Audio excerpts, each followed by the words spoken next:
Hello, I'm Amanda Muller, and the topic for my music culture presentation is artists referencing political issues in their music. So, music and politics. Political expression in music has been seen in many cultures. Can be used to portray a specific political message. Music can express anti-establishment, protest themes, and anti-war songs. Both music and politics influence one another.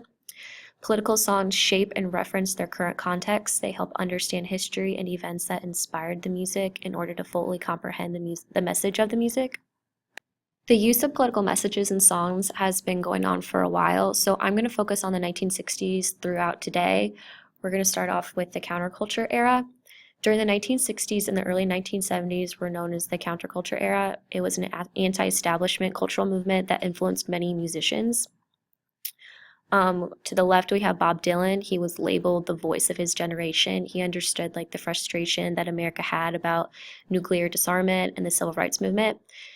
Specifically, his song "Blowing in the Wind" has been described as a protest song. It asks a series of rhetorical questions about peace, war, and freedom. And his albums, The Free Will and Bob Dylan and The Times They Are Changin', popularized the cause of the civil rights movement and influenced the movement in itself. And then we have John Lennon, obviously from the Beatles. He had devoted an entire album to politics, and he wrote the song "Imagine," which expressed his desire for a world without religion, national borders, or private property. So both of these artists were really known, especially in rock music, as starting this whole popularizing political messages in music. And then we're going to move on to the late 70s. So kind of like punk rock. Lots of leather, cool hairstyles. Punk music has been kind of synonymous with politics. So here we have The Clash, Sex Pistols, and Crass. The punk movement of the late 70s was still really controversial, and it still is today. It has often been labeled as music for the left wing. Their strong anti-racist agenda and anti-authoritarian attitude of the music has been labeled the genre as very politically influenced. And now we're going to transition into politics that identify for artists. Here we have Rage Against the Machine. So the members of Rage Against the Machine are well known for their left-wing and revolutionary political views, and almost all of the band's songs focus on these views, which are key elements to their identity.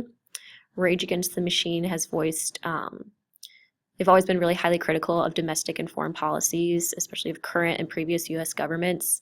The band itself has participated in many political protests. Rage Against the Machine has become known for using their music as a form of social activism, and that's how people usually identify them. So that's a way that politics and music identify for artists. And now we have music and issues of today. So here we have Kendrick Lamar on the left as one of the cover pictures for his recent album To Pimp a Butterfly, and then we have Beyonce from her Formation video. So To Pimp a Butterfly is Kendrick Lamar's second album, and the music discusses race and racism in America, specifically the Black Lives Matter, which is a recent movement in reference to police brutality. I'm sure everyone's heard of this by now, especially in the news. It's a continuing topic. His music, like others before him, forces people to think and talk about the issues in the news. The album is his perspective to what's currently going on in America, and it also gives a voice to the issue. And then we have Beyonce.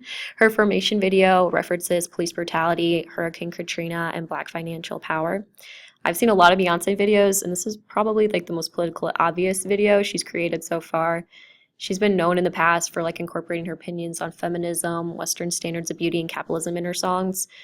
So yay, Queen Bee. Right now, she's being really criticized for her halftime performance from the Super Bowl, where she referenced the Black Panther movement and the costumes from her backup performers. And then also they did the signature fist in the air, which the members of the Black Panther movement partaked in. But I mean, these are just main artists that I chose. Obviously, there are many other musicians today that use political issues in their music. I chose Kendrick and Beyonce because they're really popular. Most people who keep up with music have heard of them. And they're also really excellent at communicating their own personal perspective and what they personally believe in through their music, and it's been very successful. What they communicate through music is also just really relevant. So this is my presentation. I wanted to thank you guys for listening and hope you enjoyed it.